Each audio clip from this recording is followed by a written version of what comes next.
So, ang passage natin, may kita natin sa Filipos chapter 4, verse 8 hanggang 9. Filipos chapter 4, verse 8 hanggang 9. So sa may mga Bible, in-encourage ko po na buksan niyo yung mga Bible niyo and share niyo na lang po sa katabi niyo. Although meron din naman sa screen, pero mas iba pa rin po kung binubuklat natin yung ating mga Bible. So sabi rito sa akin, Filipos chapter 4, verse 8 hanggang 9, bilang pagtatapos, mga kapatid, lagi ninyong isaisip ang mga bagay na karapat-dapat at kapuri-puri, mga bagay na totoo, marangal, matuwid, malinis at kaibig-ibig at kagalang-galang. 9. Isagawa ninyo ang lahat ng inyong natutunan, tinanggap, narinig at nakita sa akin. Sa gayon, sa inyo ang Diyos na nagbibigay ng kapayapaan. So tayo po yumuko at manalangin. Panginoon, salamat po sa araw na to. Salamat Lord sa tugtugan. Salamat Panginoon sa awitan. At Panginoon sa pag-aaral po namin ng inyong salita. Dalangin ko Lord na buksan niyo po yung puso't isipan namin. Dalangin ko Lord na yung bawat salita na maririnig namin sa umaga na to ay may ukit, may tanim sa aking puso't isipan. Lord, alam po namin na yung bawat salita na itinatanim, bawat salita Panginoon na naririnig namin Lord, hindi po ito nawawalan ng kabuluhan. At dalangin ko po, O Diyos, na ito ay magbunga sa puso't isipan namin, pagyamanin namin, Panginoon, nang sa gayon, meron po kaming may apply sa aming mga buhay, meron kaming natutunan, meron kaming maibabaon. At dalangin ko, O Diyos, pagpalain niyo po ang buhay ng bawat isa na makikinig nito, dito man po sa congregation or even sa online or kahit saan man po, O Diyos, dalangin po namin na pagpalain niyo po ang buhay ng bawat isa. At maraming salamat po sa umaga na to, samahan niyo po kami. Ito po ang aming dalangin sa matamis na pangalan ng aming Panginoong Jesus. Amen. So muli po, palakpakan po natin si Lord. Ayan. So, yung title natin, ayan, binigyan ko siya ng title na The Joy of Godly Thinking and Living. So, sa umaga po na to, ganito lang yung gagawin natin. Iikot lang tayo sa dalawang word, yung thinking tsaka yung living.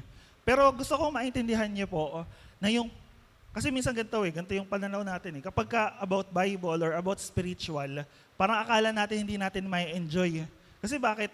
Kasi syempre parang pag spiritual ba kailangan parang laging seryoso, or minsan yung iba sa atin marami tayong problema, marami tayong dala-dala. Paano ako magkakaroon ng joy? Paano ako magkakaroon ng kagalakan? Well, in fact, pag tingnan niyo po yung buong tema ng Filipos, ang buong tema ng Filipos, isa lang yung tinutukoy niya about kagalakan. And alam ko po, narinig niyo na to, pero ulitin ko, nung sinulat ni Pablo yung Filipos, nasa kulungan siya. And nandun yung siguro yun yung pinaka nakakalungkot, nakakahapis, nakakadalamhati, nakaka-discourage na sitwasyon or pangyayari sa buhay ng isang tao na passive. Pero nung sinulat ni Pablo to, sabi niya sa Filipos, di ba? Chapter 4, verse 4, magala kayong lagi, inuulit ko, magala kayo. And yung pinaka-tema na, pag binabasa ko nga itong Filipos, hindi ko maramdaman na malungkot si Pablo eh. Although malungkot siya kasi may mga problema yung mga taga-Philippians, pero hindi eh, kasi ang tinutukoy niya about kagalakan na nagmumula sa Diyos eh. Kaya nga dito makikita niyo po, yung godly living and yung godly thinking, may joy doon. Pero bago natin puntahan, sabi ko sa'yo, dalawa lang yung pagpafokusan natin yung araw, yung thinking, tsaka yung living. So, sa English version kasi nito, Philippians chapter 4, verse 8 to 9, sabi rito, basahin ko lang po sa ESV version, sabi rito, finally, brothers or brethren, whatever is true, whatever is honorable, whatever is just, whatever is pure, whatever is lovely, whatever is commendable, if there is any excellence, and if there is any worthy of praise, think about these things. So actually ito yung nakakatawa sa translation kasi, yung huling part niyan sa Tagalog napunta sa unahan. So huwag sana kayong malito, pero ganun kasi minsan pa nagta-translate from English to Tagalog. Yan, so ito yung pagpapawasan natin ngayong araw. Una sa thinking ito, yung true, honorable, just, pure, commendable, excellence, and worthy of praise. Pagdating naman sa 9, paano yung pumumuhay natin? What you have learned and received and heard and seen in me, practice these things. So yun yung pagpapokusan natin ngayong araw. Ngayon, mag-start ako dito sa quotation na sinabi ni Warren Wiersbe. Ito yung gusto ko isipin nyo. Isipin nyo ng maigi ito ah. Sinabi ni Warren Wiersbe, sow a thought and reap an action. Alam nyo ba yung sow? Para mas madali. Sow, yung sow, nagtatanim. Yan na, nagtatanim. And yung reap, umaani. So sabi ni Warren Wiersbe ganito, magtanim ka ng thought or ng isip, ang aanihin mo daw action. So an action and what you will reap, habit or kinaugalian, kakaugalian mo. So a habit and ano yun daw yung aanihin natin? Character. And so a character, ano yung aanihin natin? Destiny. So ibig sabihin, parang ganito lang yan. Kung ano yung nasa isip mo, yun yung gagawin mo. Actually, mas malalim pang ang analogy ko, minsan in-explain ko sa inyo. Kung ano yung nasa puso mo, yan yung nasa isip mo. Or kung ano yung nasa puso mo, yan yung lumalabas sa bibig mo, yan yung sinasabi mo, yan yung gagawin mo. Ngayon, reality kasi karamihan sa atin, hindi naman natin alam kung ano yung iniisip natin or ng katabi natin. Tinan mo nga, yung katabi mo na yan, nababasa mo ba yung isipan yan? Alam mo ba kung ano yung nasa loob ng puso niya? Di ba reality, hindi naman eh. Ang nakakaalam ng isipan natin at nakakalaman ng laman ng puso natin, sino? Tayo. Yung sarili mismo natin. Tsaka sino? Si Lord. Yun lang yun. Pero never natin malalaman yung isip at puso ng bawat isa. And even nga si Satan, hindi niya alam kung ano yung laman ng isip at puso natin eh. Nalalaman niya lang yung mga nangyayari, ang pinagbabasehan lang ni Satan sa buhay natin, yung mga ginagawa natin. Kasi, matik yun, kung ano yung laman ng puso mo, laman ng isip mo, yun ang gagawin mo. Kaya gusto ko pong pag-isipan nyo to, ano yung mga iniisip mo? Ano yung laman ng puso mo? Kasi kung ano yung laman ng puso at isipan mo, yan yung gagawin mo. Kapag yan yung nakaugalian mo gawin, magiging habit mo na yan. Kaya pag yan yung naging character mo, tuloy-tuloy na yan. Kaya daw minsan makikita nyo mogul kayo, bakit may mga tao, minsan masungit, mataray, minsan may mabait naman, minsan may mahinahon, may kalmado. Di ba kaya nga tinuturo namin minsan yan eh. Yung isang ugali, yung especially yung godly character o yung pamumuhay ng makadiyos, kailangan nating practicein or kailangan nating iwanan yung old habit natin. Although sa psychology, ganun yung pananaw nila. Pero spiritual or biblically, ang nagbabago sa atin si Lord. Kaya yung puso at isipan natin nababago. Pero ngayon, ang pag-uusapan natin, sa isip muna. So, una po, tandaan niyo po yung quotation sow a thought, reap an action, sow an action, reap a habit. Yung habit, magiging character, and yung character, yun na mismo tayo. And pinakauna po, ano sabi rin sa first point natin, think on whatever is true. Ngayon, ito po yung tanong ko. Lahat ba nung iniisip natin ay totoo? Yan. Actually, pag binasa kasi natin itong passage na to, yung context niya about worry. Verse 1 hanggang 9. Kasi in-explain ni Paul yung pag-aalala. Hindi naman totally siya nababalisa, pero kung meron mang tao po sa Bible na sa Philippians ang pwedeng magkaroon ng worry or anxiety, si Pablo yon. Kasi bakit? Mababasa niyo pag binasa niyo yung context. Una, may problema yung Pilipos. Nagkakaproblema sila. Actually, pag binasa niyo yung verse 1 ata yun, si Syntyche tsaka si Euodia, nag-aaway sila. Parehas silang ligtas, pero nagkasamaan sila ng loob. Kaya sabi ni Paul doon, magbati na kayo para sa Panginoon kasi hindi maganda yun eh. Parehas naman kayong ligtas, parehas naman kayo nananampalataya, kaya magkasundo na kayo. And isa yun sa inaalala ni Paul, inaalala niya pa yung mga problema ng Filipos. Actually, nabanggit niya lang kung ano yung kalagayan niya, pero hindi yun yung pinaka nagbibigay sa kanya ng anxiety or worry. Yung mga nangyayari sa Filipos, yung nagpapaalala sa kanya. Pero sabi niya doon sa verse 4, di ba? Rejoice in the Lord always. Rejoice. Despite nung anxiety niya, despite nung worry niya, nagre-rejoice pa rin siya kay Lord. Now, sabi ni Dr. Walter Caver, tama nga ba? Pakinext na po. Sabi ni Dr. Walter, 8% daw ng mga worries natin or ng mga iniisip natin, legitimate. Ibig sabihin lahat yung totoo. Totoong worries yan, totoong naranasan mo yan, totoong pinagdaanan mo yan. Yung 92% daw, hindi eh. Kaya sinasabi ni Paul, ang isipin nyo, yung mga bagay na totoo, hindi yung mga bagay na gawa-gawa lang ng isip nyo. O yung mga bagay na inimbento. Kasi minsan yung mga ganong tao, yung mga overthinkers nga doon katawagin. Actually, hindi lang overthinkers eh. Kahit hindi ka overthinker, karamihan ng mga, minsan pag may nangyari sa'yo, mapapaisip ka, halimbawa, may kausap akong kapatiran minsan, sabi niya, pag nagkakasakit siya or may naramdaman siyang masama sa katawan niya, minsan chinecheck niya kagad sa Google. Halimbawa, ganito. Sinerch mo sa Google, masakit yung ulo mo, bandang part na ganito. Halimbawa dito. Sabihin, alam mo kung ano lalabas sa Google, it's either may cancer ka na, or may brain tumor ka na, or parang may ugat ba sa utak mo na ano.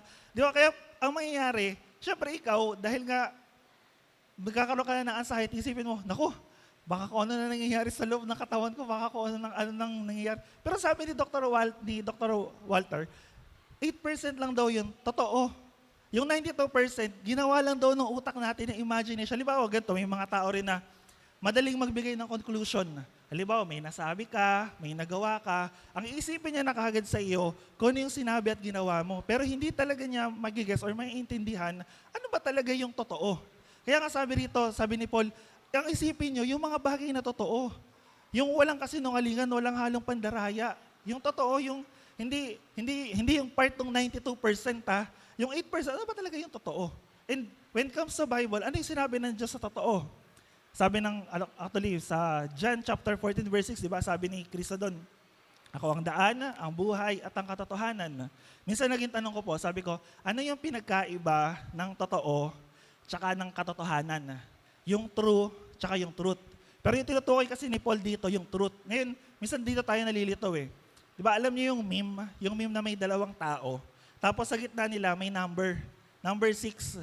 Pero pag sabi naman ng isa, number 9. So sayang, hindi ko na-download eh. Pero sa pananaw nila, totoo na yung dito sa kabilang side, sa kanan, sa kaliwa, sa kanan pala, sorry. Sa kanan, number 6. Yung pag tumingin ka naman sa kaliwa, ang tingin niya, 9. Now, yung mga bagay na totoo minsan, or mga bagay na totoo sa pananaw ng tao, based lang sa point of view natin. Ibig sabihin, pwede yan yung nararanasan mo, totoo yan. Yan yung nararamdaman mo, totoo yan. Pero ang tanong ko po, ano ba talaga yung katotohanan? Nagigets niyo po? And kaya yung Bible, alam niyo ba yung Bible, pagdating sa kaligtasan, sa salvation, exclusive siya. Kasi bakit? Kasi walang ibang religion sa buong mundo ang nag-claim na mapupunta ka sa langit sa pamamagitan ni Kristo. Kaya sabi ni Lord, di ba, John 14 verse 6, I am the truth, I am the way, the truth, and the life. O ba, parang baliktad data. O sa ako ang daan, katotohanan at ang buhay. kaya exclusive na sinabi ni Lord yun eh. Pero yung mga religion, kapag pumunta kayo sa iba't ibang religion, pinag-aralan nyo, ano tinuturo nila? Maging mabuti ka, maging mabait ka, umanib ka sa amin, someday pwede kang maligtas. Ganun eh. Pero sinabi ni Lord, hindi, ako yung daan, ako yung katotohanan, ako yung buhay. Walang makakapunta sa Ama, kundi sa pamamagitan lang daw ni Kristo. Kaya kung maiintindihan natin, una, sa mundo na punong-puno ng kasinungalingan, and even sa sarili natin, minsan alam ko, nakakapagsinungaling pa tayo, or amin na tayo minsan, di natin nasasabi yung totoo. Minsan kasi pag sinabi natin kasinungalingan, parang ang bigat eh. Pero ganito lang, pag hindi ka nagsabi ng totoo, ganun din yan, kasinungalingan din yun. Di ba? Kahit ano man yung intention mo, sinungaling pa rin. And in reality, lahat tayo, nagpo-fall pa rin sa ganung kasinungalingan. Nakakapagsinungaling pa rin. Or minsan naman, ganito, paano tayo mamumuhay sa mundo na punong-puno ng kasinungalingan? Diba? Isipin nyo. Simple lang. Sabi ni Paul, isipin nyo kung ano yung mga bagay na totoo. Kasi kung hindi nyo iisipin yung mga bagay na totoo, ang gagawin lang natin, kung ano yung ginagawa ng mundo na to na puno ng kasinungalingan, yun lang din yung gagawin natin. Halimbawa, minsan ganito. May nagtanong yung kumain ka na ba? Minsan nakakapagsinungaling tayo dun eh. Hindi, kumain na ako. Pero in reality, kumukulo yung tiyan na mo. Isip mo, sana ayain ako kumain. Di ba? Minsan ganun eh. Kaya sabihin natin, magandang bagay naman kasi pwedeng nahihiya ka or pwedeng iba yung intention mo. Pero gutom ka. Ayaw mo sabihin na to. Gutom ka ba talaga? Hindi. Pero in reality kasi, kaya sabi ko po sa inyo, sabi ng Bible, isipin natin ano ba yung totoo. Kasi kung ano yung nasa isip natin, yun yung gagawin natin. And sabi ng, pakinext nga po, sabi ng Colossians chapter 3 verse 9, sabi rito, huwag kayong magsinungaling sa isa't isa, sapagkat hinubad din ninyo ang dati ninyong pagkatao, pati ang mga gawa nito. Tinan nyo, even yung pagsisinungaling. Although alam ko, sabi ko kanina dun sa quotation natin, process yun, unti-unti. Kaya nga ang tinuturo ni Paul dito, baguhin muna natin yung isip natin. Huwag tayong sumabay dun sa takbo ng mundo. Ano ba yung takbo ng mundo? Kaguluhan, even yung kasinungalingan. Yan, usong-uso yan pagdating sa halimbawa sa mga trabaho or sa mga typical na tao. Sabi nga nung katrabaho ko minsan kapag ka magsisinungaling ka daw, para mukhang totoo, 50% kasinungalingan, 50% totoo yung sabihin mo. Pero at the end of the day, kahit ilang percent pa ng kasinungalingan yan, kasinungalingan pa rin yan.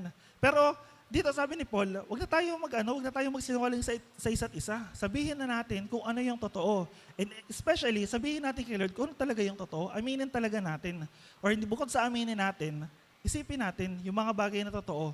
Wala nang pakunwari, wala nang kahit na anumang pandaraya. Kasi ito yung pinapaano sa atin ito yung pinapakita, ito yung sinasabi sa atin ng Bible. Isipin natin kung ano yung mga bagay na totoo. Kasi alam niyo kung bakit, sino ba ang mahilig magsinungaling? Biblically, sino ang father of lies? Si Satan, 'di ba? At kapag tayo ay nagsisinungaling at patuloy na nagbumuhay sa kasinungalingan, ano ibig sabihin nun? Under tayo ni Satan, hindi tayo sumusunod kay Lord. So, in basic logic or analogy, sinungaling tayo at ang Panginoon natin si Satanas. Hindi si Lord, kasi hindi natin magawang sabihin yung totoo. Pero kung magiging tapat tayo, magiging totoo tayo, magagawa natin sabihin yung totoo and yung katotohanan.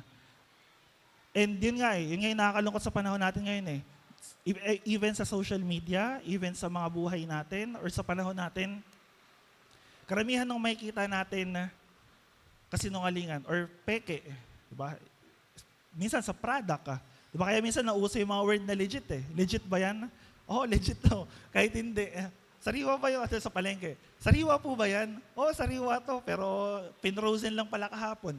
So I pray, I hope, mga kapatid, iwanan na natin or iwasan na natin yung mga bagay na hindi nagsasabi ng katotohanan. And isipin natin, ano ba yung mga bagay na totoo?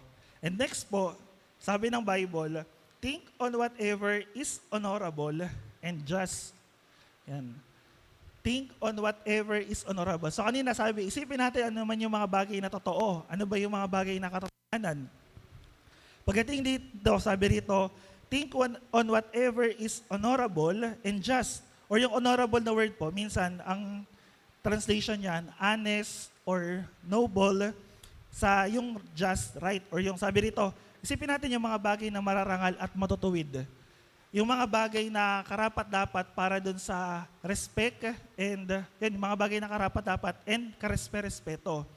Pero gusto ko lang po linawin sa inyo, sa lahat po sa atin, bisa kasi nakikita ko to sa social media, lalo na ngayon, Pride Month, di ba? Alam nyo kahapon, alam ko parang may ano sila kahapon parang may concert sila Now, clarification lang, hindi natin pinagtatabuyan or hindi natin kinokondemn yung mga nasa LGBTQ community.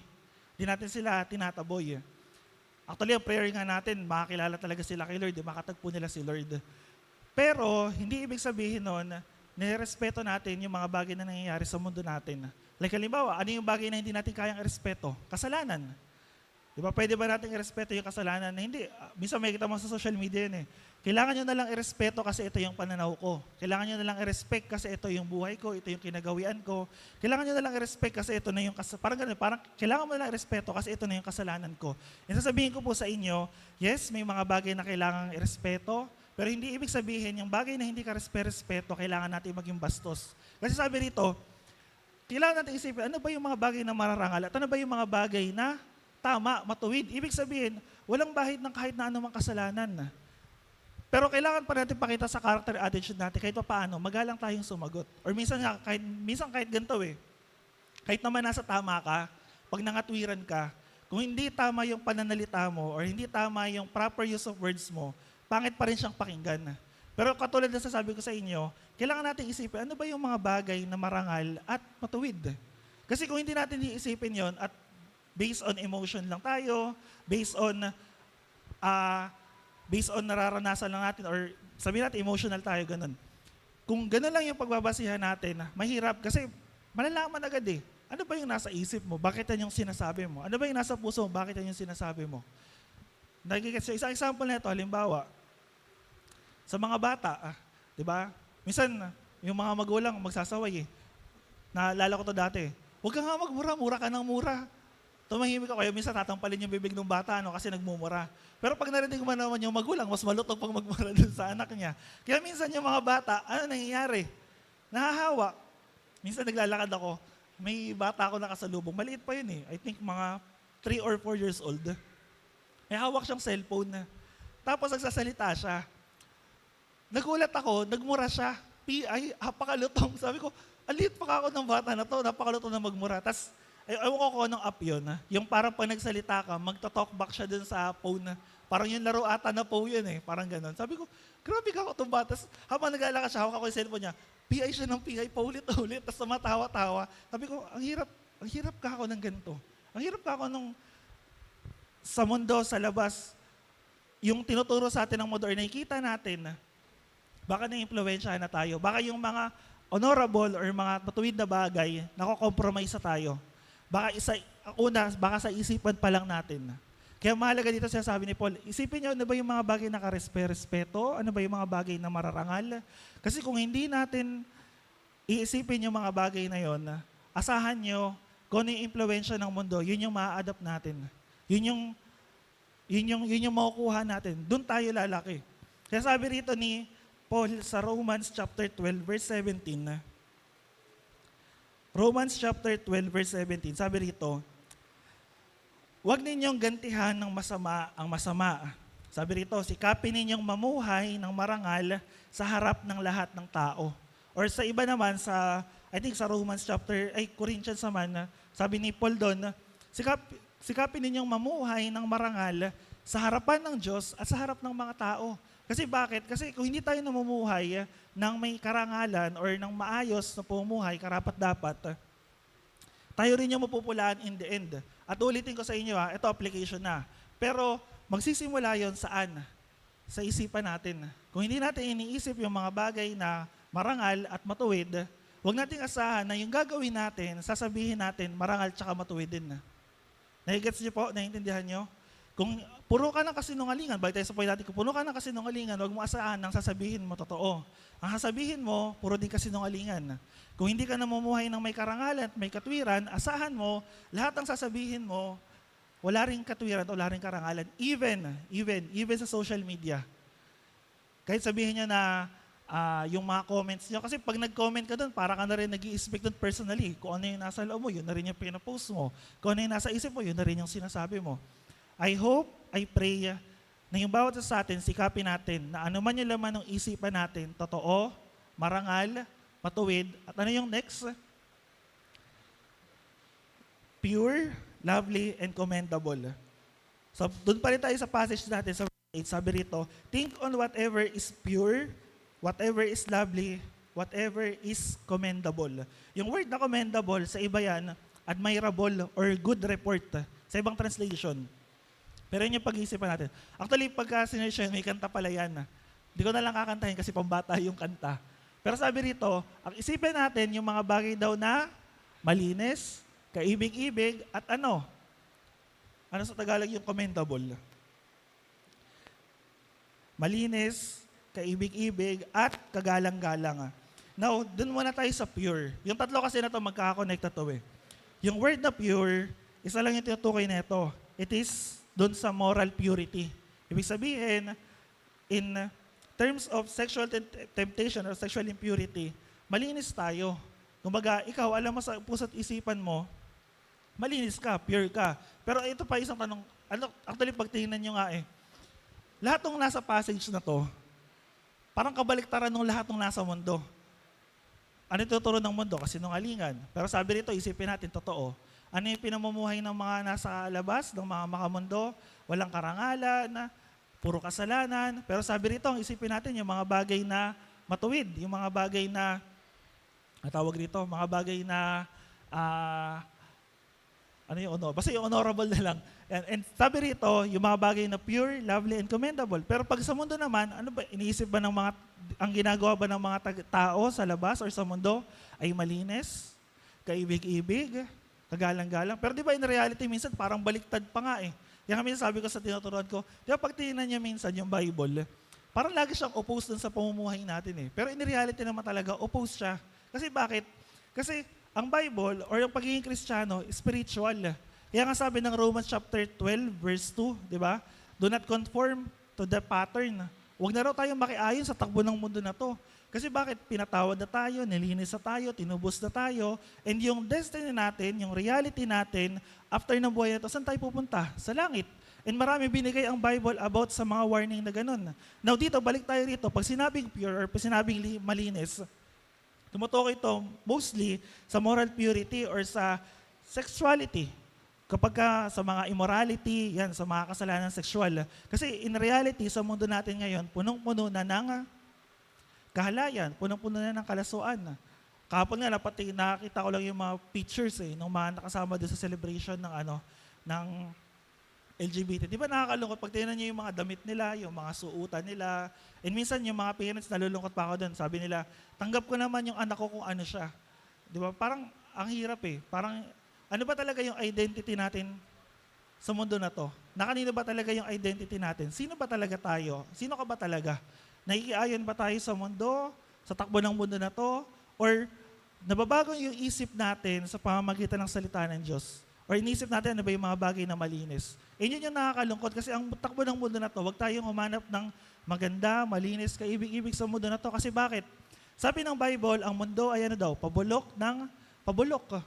Sabi ng Bible, yung kasalanan ng tao, karamihan ng tao, wala nang lunas dun Kumbaga, talagang parumi na ng parumi, pasama na ng pasama yung panahon natin Pabulok na ng pabulok yung mundo natin. Ano pang maganda yung aasahan natin? Ano pang malinis yung hahanapin natin? Ano pang kaibig-ibig yung hahanapin natin? Wala Pero, pwede tayong gamitin kung sa atin mismo magsisimula yung mga bagay na to. And sabi nga ng Psalm chapter 119 verse 9, ano sabi rito? Para to sa mga youth, sa mga kabataan.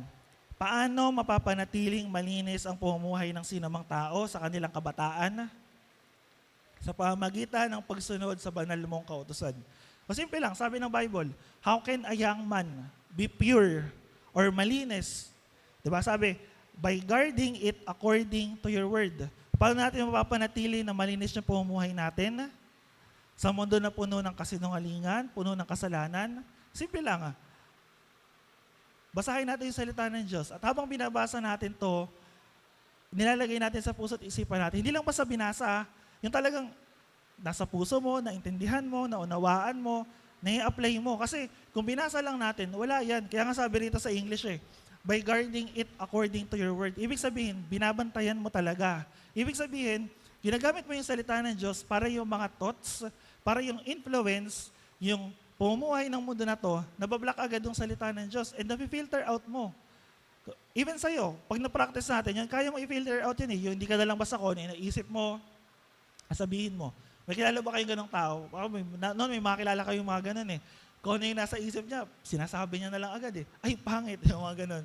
Ay, mura. Tapos mamaya, grabe naman to, yung mga ganon. Yung tipong wala ng filter, yung lahat na lang, lahat ng nasa isip, binubuka agad ng bibig. So nawa kahit pa paano tayong mga mananampalataya, tayong mga nakakilala kay Lord, i-filter out natin ano yung nasa isip natin tsaka nasa puso natin. And alam niyo kung anong sign yun? Sign yun ng self-control. Kung kaya mong pigilan yung nasa isip mo, before mo sabihin, or kung kaya mong i-filter out, sign yun ng self-control. Pangalawa, lovely. Yung tinutukoy dito is about being yung sa attractive or beautiful. Ayan. So, sa paningin ba natin, ano ba yung mga bagay na kaibig-ibig or maganda? Or sasabihin ng iba dyan, Kuya Jello, siya lang yung maganda sa akin. Siya lang yung gwapo sa akin. So, hindi ko tinutukoy yung crush mo, o yung partner mo, o yung kahit ano ba yung mga bagay na maganda?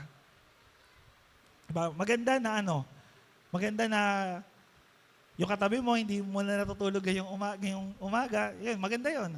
Maganda yan na Maganda na tayo, nakakasunod tayo sa kalooban ng Diyos. Maganda na nakakapagbasa tayo ng Bible. Maganda na nakapanalangin tayo.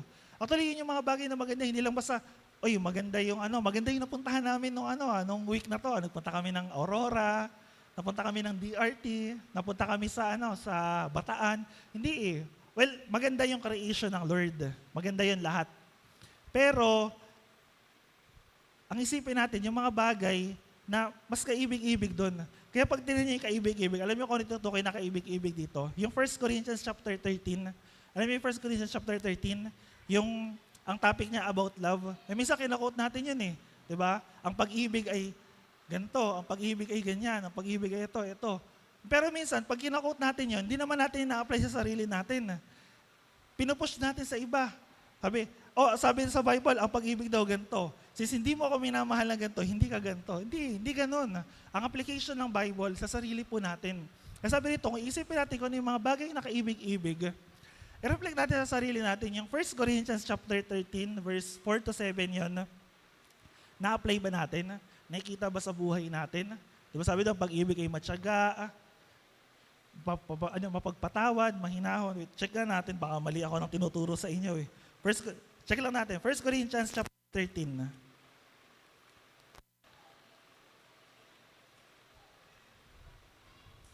Yan, 1 Corinto chapter 13.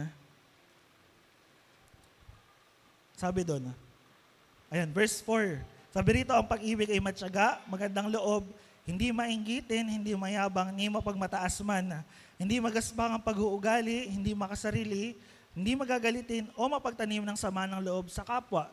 Hindi ito natutuwa sa masama, sa halip ay nagagalak sa katotohanan, ang pag-ibig ay matiisin, mapagtiwala, puno ng pag-asa at nagtsatsaga hanggang wakas. Diba yun yung mga bagay na kaibig-ibig eh. Tayo natin, pero i-reflect natin sa puso natin, ito ba yung nasa puso ko? I-reflect natin, ito ba yung mga bagay na naiisip ko? And i-reflect din natin, ito ba yung mga bagay na ginagawa ko? And last po, hindi pa to last. Doon sa mga ano yung next, sabi rito, next, commendable, good report, mabuti. Or kagalang-galang. Ito yung mga bagay na karapat dapat talagang pag-usapan. Or appealing. Ano ba yung mga bagay, siguro maganda rito, reflection siguro natin. Ano yung mga bagay na lagi mong sinasabi? Or ano yung mga bagay na gusto mo laging pinag-uusapan?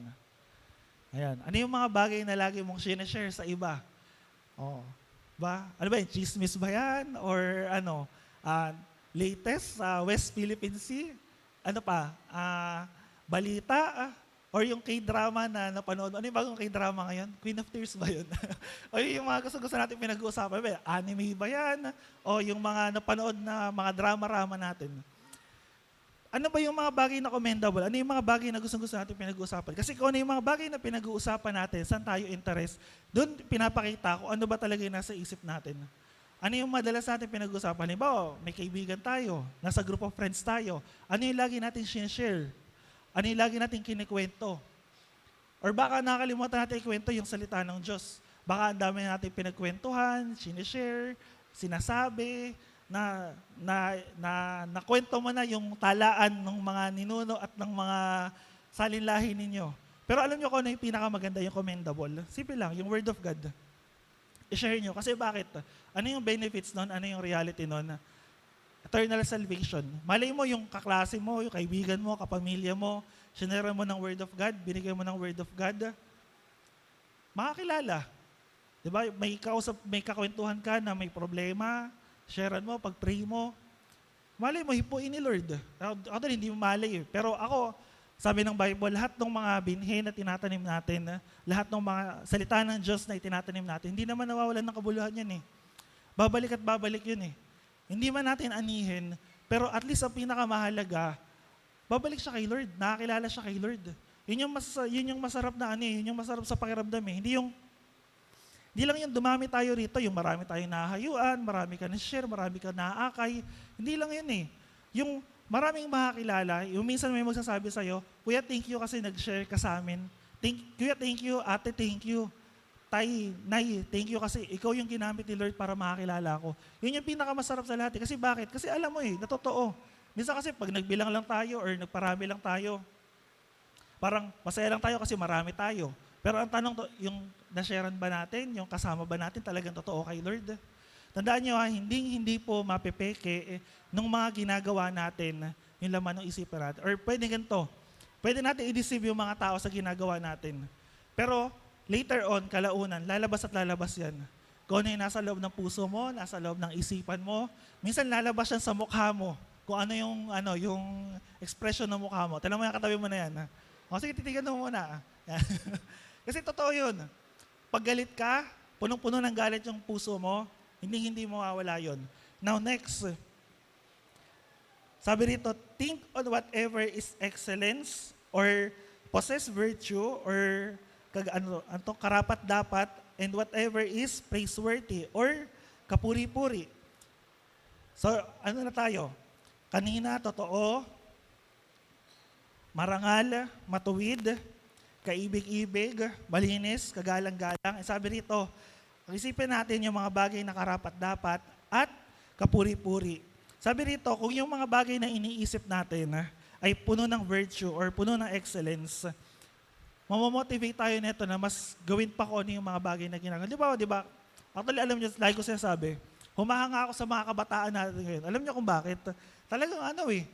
Talagang pagdating sa pag-aaral, batak na batak eh. Yung tipong with honors, with high honors, with highest high honors pa tayo. Kasi yun, di ba, minsan yung mga cum laude, di ba yung mga gumraduate taran, magna cum laude.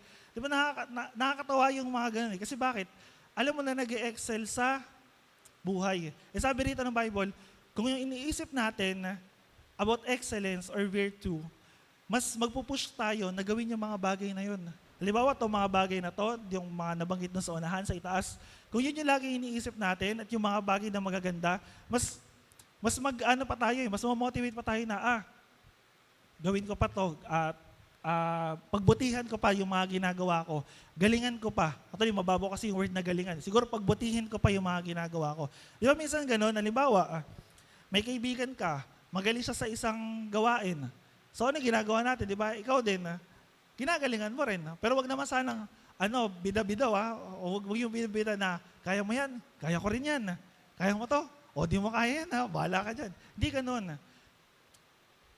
Ang pinakamaganda, isipin natin naman yung mga bagay na karapat-dapat upang matulungan din natin yung bawat isa sa atin na ma-motivate or mag-achieve pa ng mas mga gandang bagay. Now, ano yung next dito? Anong kasunod dito? Praiseworthy. Yung mga kapuri-puri. Now, pwede naman yung mga kapuri-puri. Halimbawa, sinasabihan natin yung kasama natin, kaibigan natin, kakilala natin, even yung mga churchmate natin, oy, good job, oy, galingan mo dyan. Huwag nyo naman ipagdamot yung mga ganong bagay. Kasi minsan nakakapag-motivate din yan sa bawat isa sa atin. Na, oy, ang galing mo. Galing nung ginawa mo, ganun. Nakakatulong din yung kahit paano, makapag-lift up ng mood or para ma-motivate yung bawat isa sa atin. Kasi bakit? Yun yung turo sa atin ng Bible eh. Pagdating kasi sa 1 Thessalonica chapter 5 verse 11, sabi dito, dahil dito, palakasin ninyo ang loob ng isa't isa at magtulungan kayo tulad ng ginagawa ninyo ngayon. Sa English, sabi rito, therefore, encourage one another and build one another up. Kumbaga, ang isa sa pinakamagandang role natin, encourage natin yung bawat isa. Hindi lang basta encourage, i-build up din. Or matulungan natin siya through sa iniisip natin, sa sinasabi natin. Minsan kasi ganito, may mga nasasabi tayo, may mga nagagawa tayo na hindi naman nakakatulong. Kaya nga mahalaga, umpisahan muna natin sa isip natin eh. Ano ba yung mga bagay na iniisip mo? Kasi kung ano yung iniisip mo, yun yung sasabihin mo. Yun yung gagawin mo. Yun yung nasa laman ng puso mo. Diba? Kaya minsan yung mga taong, sabi natin, yung mga emotional, di ba kung ano na lang yung sabihin nila, pag punong-puno na sila, tsaka ibubuhos lahat. Actually, ganun ako dati eh. Yung tipong nagbibilang ako, di ba, yung mga, nakaisa ka na sa akin pangalawahan mo pa. Pinangalawahan na. Nakakadalawa ka na, tatluhan mo. Bingo ka na sa akin. Minsan yung mga ganung tao eh. And I pray wala nang ganun sa atin ngayon. Or sinisikap natin na iwanan nyo. Kasi bakit? Alam nyo kung bakit? Kasi pangit eh. Bukod sa pangit, hindi maganda. Kasi pinupuno mo eh. Tapos kung kailan ka na punong-puno, tsaka mo ibubuhos lahat. Doon pa lang makikita mo na hindi tayo nag-iisip. Or parang sabi nga nung yung pinakababaw na word na lang siguro, immature. Hindi nag-iisip ng maayos, hindi nag-iisip ng matino. Naalala ko nung pasikat yung social media, di ba? Madalas yung nakikita nun sa sa balita. Sabi, think before you click. Di ba? Pag-isipan mo muna bago mo i-post. Pag-isipan mo muna bago mo i-comment. Pag-isipan mo muna bago mo sabihin. Pag-isipan mo muna bago mo gawin. Kasi, yung mga bagay na hindi natin pinag-iisipan o yung mga bagay na minamadali natin, madalas nagkakamali tayo. And sana naiintindihan natin yun. Kaya kung titignan natin, sabi ng 2 Corinthians chapter 10, verse 5, sabi ni Paul dito, ginagapi namin ang lahat ng pagmamataas laban sa kaalaman tungkol sa Diyos at binibihag namin ang lahat ng isipan upang matutong sumunod kay Kristo. Sabi doon sa English version, sa bandang huli, and take every thought captive to obey Christ. Ngayon, ang tanong ko po sa inyo, yung isip ba natin, yung puso ba natin, nakakaptive natin, nabibihag natin para sumunod sa salita ng Diyos? Or hinahayaan lang natin na yung emotions natin, yung damdamin natin, dalhin tayo kung ano yung nararamdaman natin. Tandaan nyo sinabi ng Proverbs, mas matalino daw yung tao na kaya niya pigilan yung kanyang sarili. Actually, naalala ko nga may nagsabi lang sa akin itong kapatiran. Pero sabi nung mangangaral, kwento niya sa akin, sabi nung mangangaral, mangmanglanga ang nagtatanim ng sama ng loob. Di ba? Ang sakit direkta, no? Mangmang lang daw yung nagtatanim ng sama ng loob. Di ba? Ang sakit dun. Nabasa niyo na ba yung Tagalog version, yung Tagalog version ng Bible, yung ang Bible, yung basta modernize yung millennial yung term na ginamit. Mostly ng mga words sa Proverbs at saka sa mga ngaral, yung word na mangmang, hindi mangmang yung ginamit nila. Alam niyo kung ano yung word na ginamit? Bobo. B-O-B-O. Kaya pag yung nabasa sabi natin yung mga ngaral, di ba? Bobo lang ang nagtatanim ng sama ng loob. Di ba? Ang sakit Sabihan ka ng gano'n. Pag ibang tao yung nagsabi sa'yo, masakit. Pag salita ng Diyos, masakit din. Pero ang pinakamaganda ron, ang tanong ba doon, hinahayaan ba natin na i-correct tayo ng salita ng Diyos? Or pagka sinasabihan tayo, kino-correct tayo, tinatama ng Bible yung mga pamumuhay natin, iniiwasan natin. Or yung iba naman, ginagaslight pa, or yung iba naman, pinagtatakpan pa. Now, babalikan natin yung passage natin sa verse 8. Sabi ron, ano daw yung mga bagay na isipin natin? Karapat-dapat, kapuri-puri, totoo, marangal, malinis, kaibig-ibig, at kagalang-galang. Now, yan yung tanong ko po sa inyo. Yung isip nyo ba, yung puso nyo, kayo yung kumokontrol? O yung puso at isipan nyo, kayo yung kinokontrol? Maganda Sige, i-note nyo po. Tanongin nyo sa sarili nyo. Ako ba yung kumokontrol? Or bukod sa ako yung kumokontrol, itong mga iniisip ko ba ito, tsaka ito nilalaman ng puso ko, pinapasunod ko sa kalooban ng Diyos or hindi? Now, ano yung kasunod natin?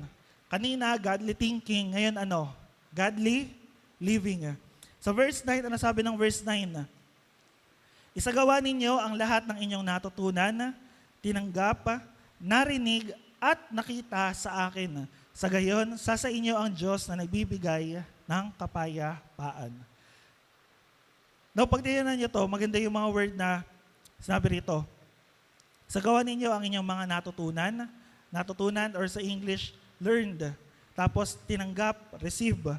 Narinig, heard, nakita, seen.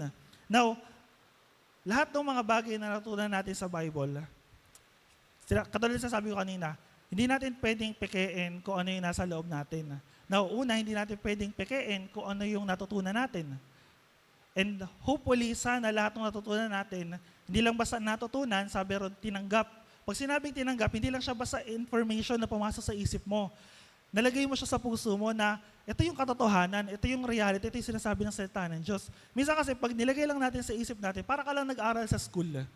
Madalas ko ito isa, para ka lang nag-aral sa school. Pinag-aralan mo lang yung algebra, pinag-aralan mo lang yung physics, pinag-aralan mo lang yung history. Pero pag tinanong ka, ano natutunan mo? Diba? Your Honor, di ko na po maalala. Diba? Or di ko na matandaan, wala. Kasi bakit? Kasi nandito lang Nasa isip mo lang. Kaya kung nalagay sa puso mo, actually sabi pa nga doon, nakita natin, narinig natin, talagang na-present sa atin, nakita natin, mas nag-retain sa isip natin. Actually may study nga na ganun, di ba? Yung mga bagay daw na narinig natin, mababa lang yung percentage na maalala natin or talagang matutunan natin. Pero kung yung bagay na narinig mo, isinulat mo, kahit pa paano matatandaan mo. Kapag yung bagay na narinig mo, sinulat mo, talagang natutunan mo, naunawaan mo, mas lalo mong maaalala, mas lalo mong maintindihan. Lalo na kapag itinuro mo pa, ibinahagi mo sa iba, or na-apply mo. Di ba may kita, palaki yung percentage, the more na ina-apply natin. Kaya ngayon salita ng Diyos, hindi lang yan inaalikabok. Hindi lang yan yung Bible natin, hindi lang yan display. Hindi lang yan dekorasyon. Kasi kung dekorasyon lang yan, kaya may mga tao na hindi nababago yung buhay. Alam mo sabi nung dati, naalala ko quotation to Mas maganda daw yung buhay ng tao na yung itsura ng Bible niya, luma. Kasi bakit? Kasi alam mo na yung Bible binabasa. Pero pag yung Bible daw, mukha pang bago, tapos naaalikabukan na, baka daw hindi binabasa. So, check natin yung mga Bible natin. Ito, bago to. Diba? Kasi may kita natin dun binabasa mo pa talaga yung Bible mo or hindi. Naalala ko may gano'n kaming Bible, yung kinakwento ko madalas, yung Bible sa bahay na may cover. Partida may cover na yun pero punong-puno ng alikabok yun. Kasi bakit? Kasi di naman binabasa Kaya tayo natin yung mga Bible natin, baka yung mga Bible natin may sapot na, may alikabok na, or baka mukha ng luma, pero wala namang palang highlights. Tingnan din natin yung buhay ng tao na may-ari nun. May nabago ba? May pinamumuhay ba? Kasi hindi pa pwede na nakinig lang tayo, wala tayong i-apply. Sabi ni Santiago sa James chapter 1 verse 22, nasabi rito, mamuhay kayo ayon sa salita ng Diyos. Kung ito'y pinapakinggan lamang ninyo, ngunit hindi isinasagawa, ano daw sabi doon? Dinadaya ninyo ang inyong sarili. Kung pinapakinggan lang natin yung salita ng Diyos, walang application. Kung nakikinig lang tayo ng preaching ngayon, wala naman tayong ipapamuhay. Ano sabi ni Santiago? Dinadaya lang natin yung ating mga sarili. Naranasan nyo na maloko? O, pwedeng ma-scam, ma-broken hearted, na-cheat. Naranasan nyo na maloko? Parang ganon. Parang niloloko lang natin yung mga sarili natin kapag hindi talaga natin na-apply yung salita ng Diyos. And now, nasaan yung rito? Nasaan yung joy? Nung maganda yung thinking, tsaka, yung godly thinking, tsaka godly living. May kapayapaan. Napansin niyo ba sa mundo natin ngayon, ang lagi hinahanap ng mga tao, peace. Parang gusto ko ng something na makakapagparelax sa akin, gusto ko ng something na makakapag-unwind ako. Yun yung lagi hinahanap ng mga tao yung something na peaceful. Para lang for the sake na magkaroon ka lang ng peace. Pero alam niyo yung peace na ino-offer ng mundo, lang yan temporary. Halimbawa, paano tayo minsan nagkakaroon ng peace or relaxation? Pupunta tayo sa bundok, magta-travel, mag-unwind, swimming. No, hindi ko sinasabing masama yun. Actually, mas okay nga yun yung kahit papaano, once a year or twice a year, may napupuntahan kang lugar, punta ka ng beach, punta ka ng bundok. Maganda yun para kahit paano, makapag-relax ka, makapag-travel ka, ma-enjoy mo yung buhay habang nandito ka pa. Pero kung ang reason, kaya mo ginagawa is para lang maghanap ng peace, para lang mapayapa yung mundo mo, hindi Alam niyo kung bakit? Kasi pagbalik mo sa reality, problema ka din Di ba, halimbawa, alam niyo ba yung mga addict? Tinan mo yung katabi mo na yan.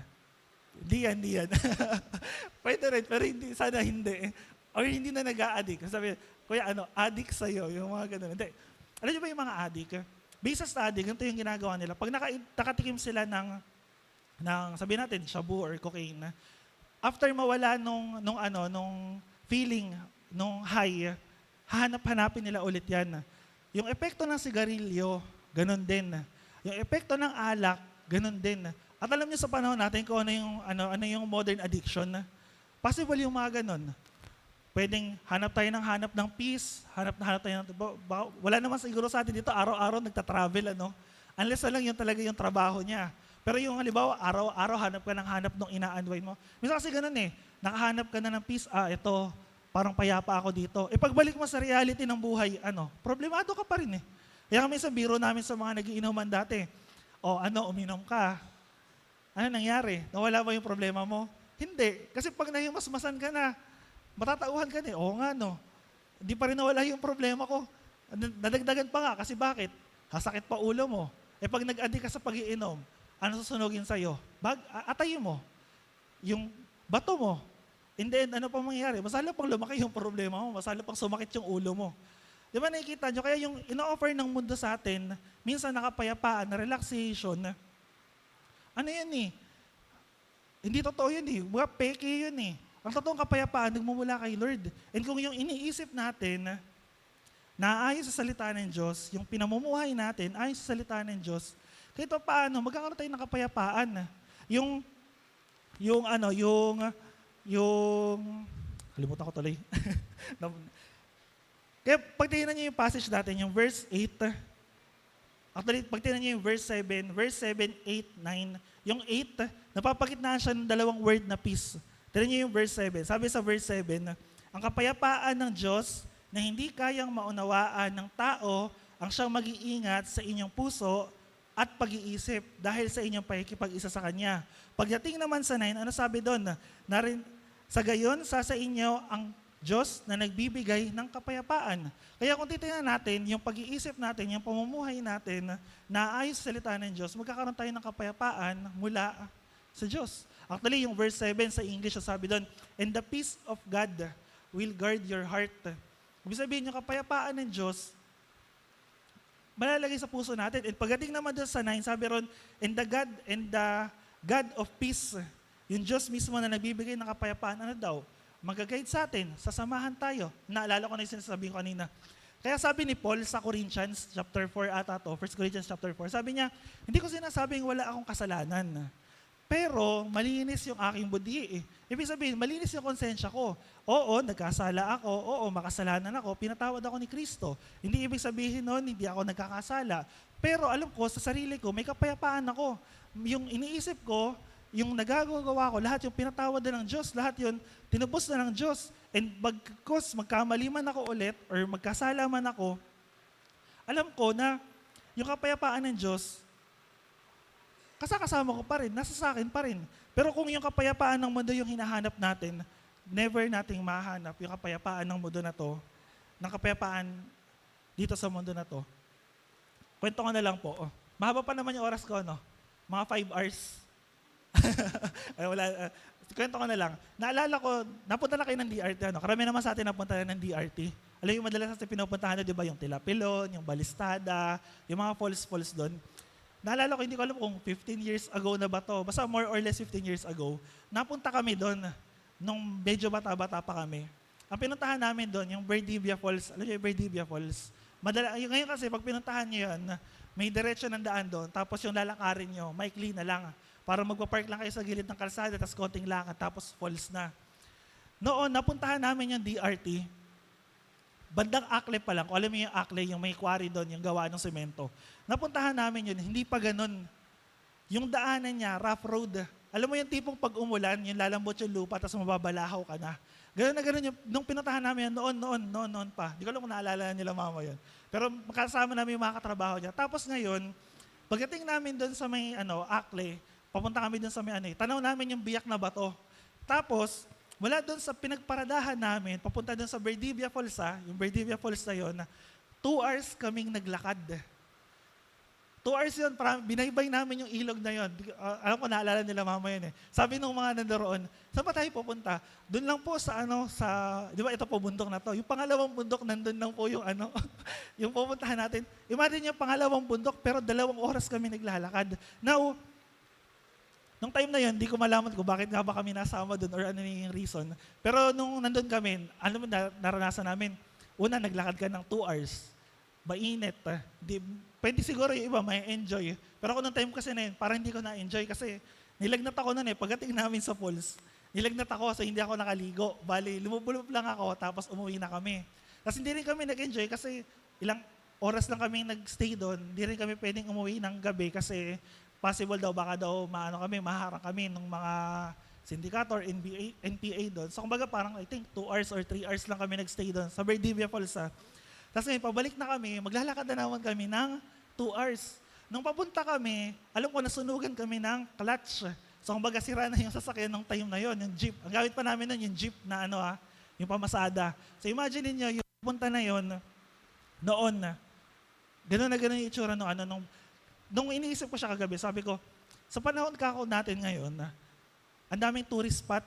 Kasi bakit? Kasi yung mga tao, naghahanap sila ng something to relax. Something na makakapaghanap sila ng peace. Di ba? Pag pumunta kayo ng DRT ngayon, ang daming tourist spot dun eh.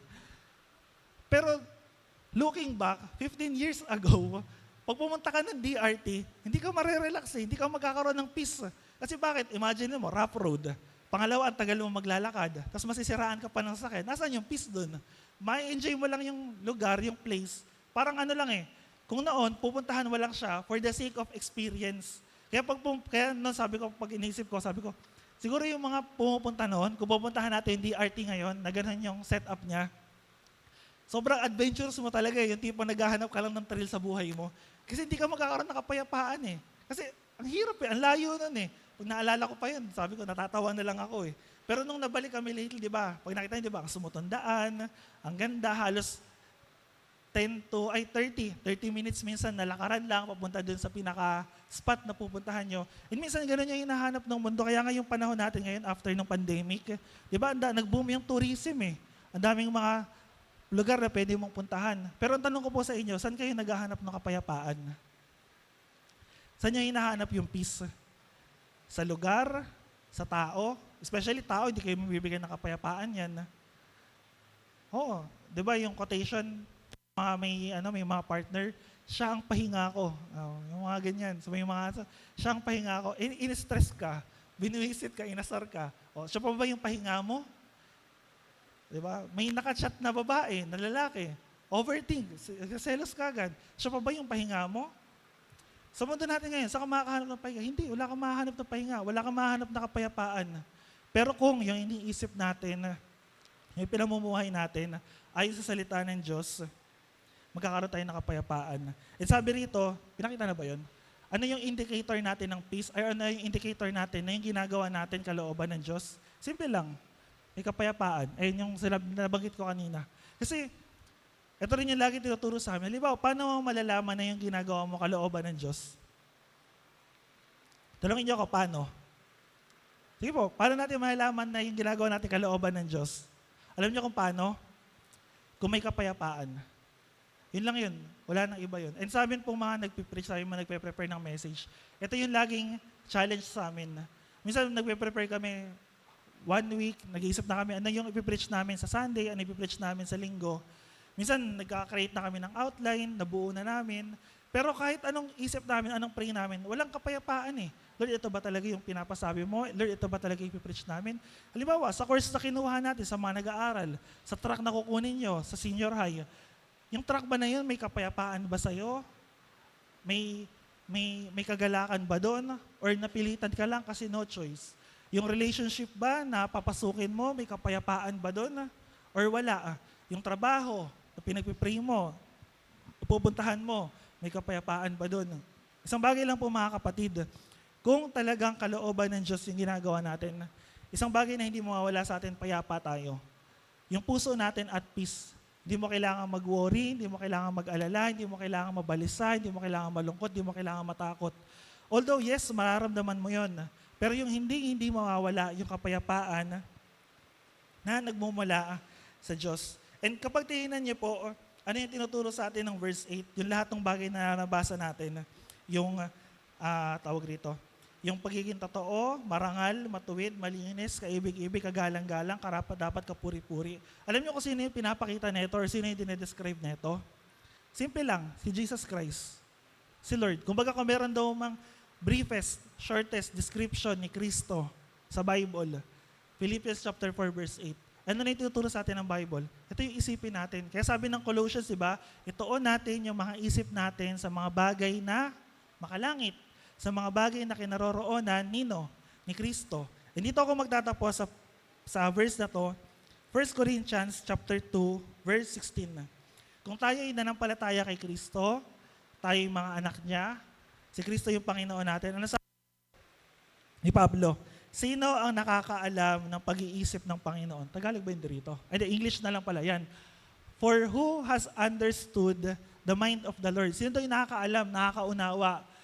So as to instruct Him. E sino yung makakapagpayo sa Diyos? Sabi ng bandang huli, but we have, the mind of Christ. Ibig sabihin, kaya tayo magkakaroon tayo ng kapayapaan kasi alam natin yung isip ni Kristo. Alam natin yung mga bagay na totoo, marangal, malinis, kapuri-puri, kaibig-ibig. And even kahit hindi natin maintindihan yung mga nangyayari, alam natin na may ginagawa ang Diyos. Kaya sabi ito, we have the mind of Christ. Nasa atin yung pag-iisip ni Kristo. Ibig sabihin, ano man yung kalooban ng Diyos, gagawin natin. Ano man yung kalooban ng Diyos, naiintindihan natin. And yun yung buhay ni Lord eh. Never niyang kinwestiyon yung gagawin ng Diyos. Di ba sabi niya, naparito ako para ano? Gawin ko ano yung kalooban ng Ama. Sumunod siya, maging kamatayan man ito sa krus. Pero tayo, simple lang po yung pinapagawa sa atin eh. Sumunod lang tayo doon sa salita ng Diyos. And paano natin ito sisimulan ngayong araw? Simple lang ah. Ano yung mga bagay na iniisip natin? Ano yung mga bagay na ginagawa natin? Ano yung pinamumuhay natin? Kasi ulitin ko po, never at never natin mapepeke yun. Kaya minsan parang wala tayong kagalakan, di tayo masaya sa mga ginagawa natin, di tayo masaya dun sa mga, paglilingkod natin, di tayo masaya pag pupunta tayo ng church. Kasi bakit? Kasi baka yung laman ng isip natin, masyado na tayo punong-puno. Baka sabi nga, kailangan na natin mag-detox. Baka kailangan mo nang bawasan. Kasi alam niyo po yung panahon natin ngayon, punong-puno tayo ng information ng mundo. To the point na hindi na natin maisip yung mga bagay patungkol sa Diyos. Punong-puno tayo ng kaabalahanan sa social media, sa mga gusto nating gawin, sa mga achievements natin, sa mga gusto nating i-flex. Kaya hindi na makakilos sa atin si Lord, hindi na makapangusap sa atin si Lord. And isa lang po yung prayer ko ngayong umaga. Nawa nangusap si Lord sa inyo. Nawa may i-apply tayo. Nawa may ibabaon tayo. Kasi kung wala sayang eh. Ulitin ko po sa inyo, sayang lahat ng panahon, sayang lahat ng oras. Although alam ko yung mga salita po na narinig nyo, yung mga salita na i-share sa inyo, hindi mawawalan ng kabuluhan yun. Pero hindi natin may enjoy yung buhay natin kung hindi tayo susunod sa Diyos. So tayo pong lahat ay tumayo. And invite ko po kayo na tumayo.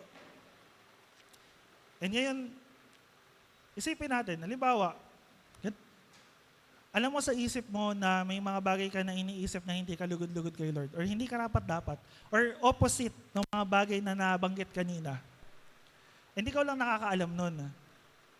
Pero ang tanong ko po sa inyo or ang challenge ko sa inyo, first step, ngayon pa lang, willing ba kayong isuko kay Lord yung laman ng isip at puso ninyo?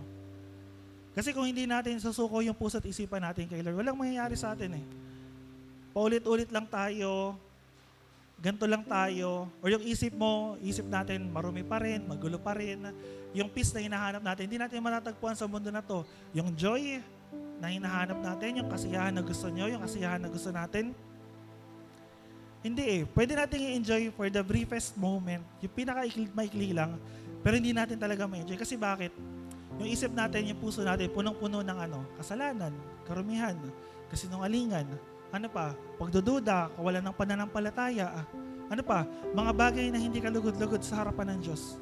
And kung tayo po, ikaw mismo, naiintindihan mo na Lord, ano man tong bagay na nasa isip ko, nasa puso ko, sinusuko ko po sa iyo. Lord, gusto kong sumunod sa iyo. Lord, gusto ko yung puso ko linisin mo, yung isip ko linisin niyo.